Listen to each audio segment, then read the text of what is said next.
Hi, I'm Derek Dunnell, and today I'm going to talk to you about an accounting principle called budgetary slack. So first off, what is budgetary slack?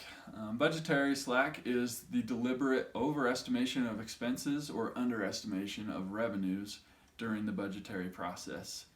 And budgetary slack is not ethical. It's not part of GAAP, and so we don't want to have it in our accounting, and you don't want to have it as part of your firm.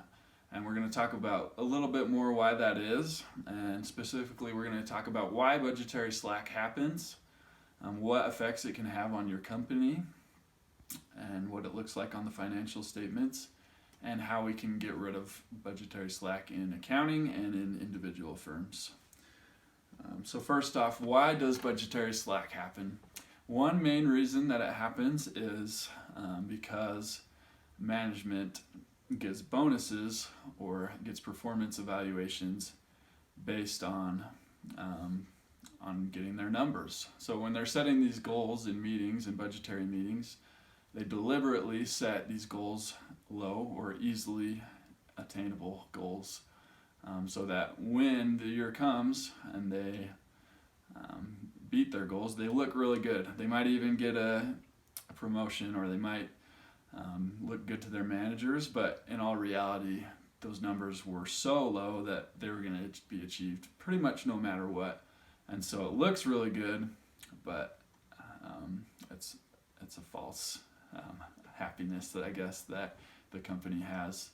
Another reason that budgetary slack happens is because getting goals looks really, really good to investors. When investors look to invest in companies, they want to see companies that are achieving their goals. So when a company uses budgetary slack and they're achieving their goals year after year after year, and they have, let's say they're hitting their revenue goals every single year because they're underestimated.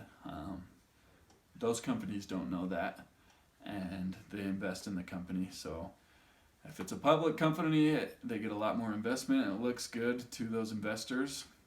But once again, these are false numbers and false goals that really don't reflect where the company is and really aren't helping the company to stretch or grow in any way.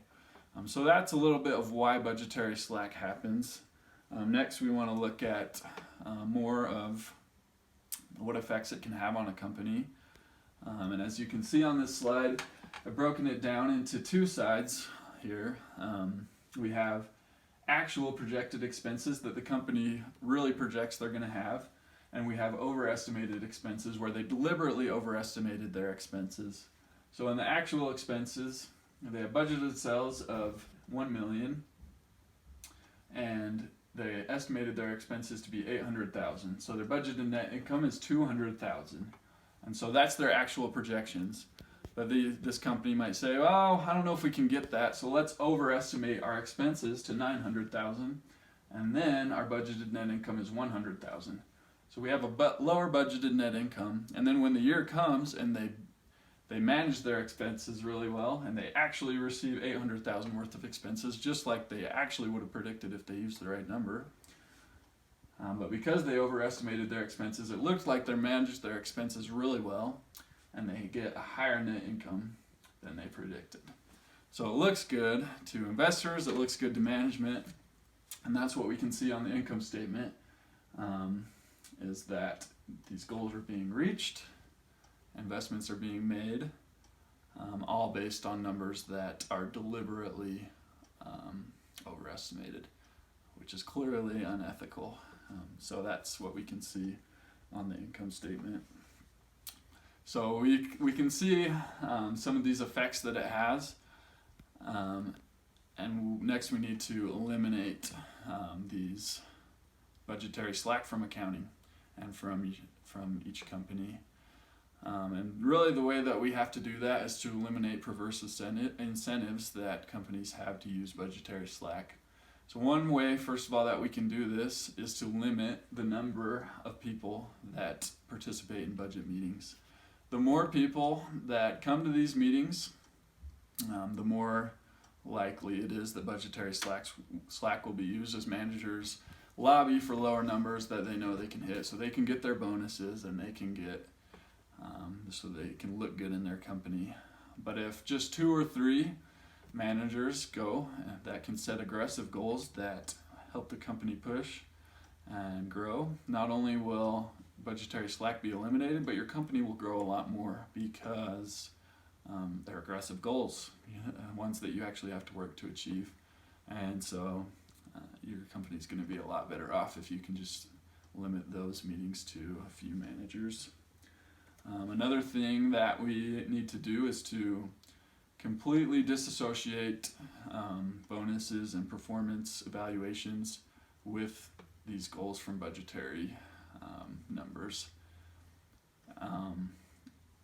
There's just so much of incentive if our goals or our bonuses, if we're relying on these numbers, reaching these numbers so that we can get a bonus to buy our kids Christmas presents. That's not going to work.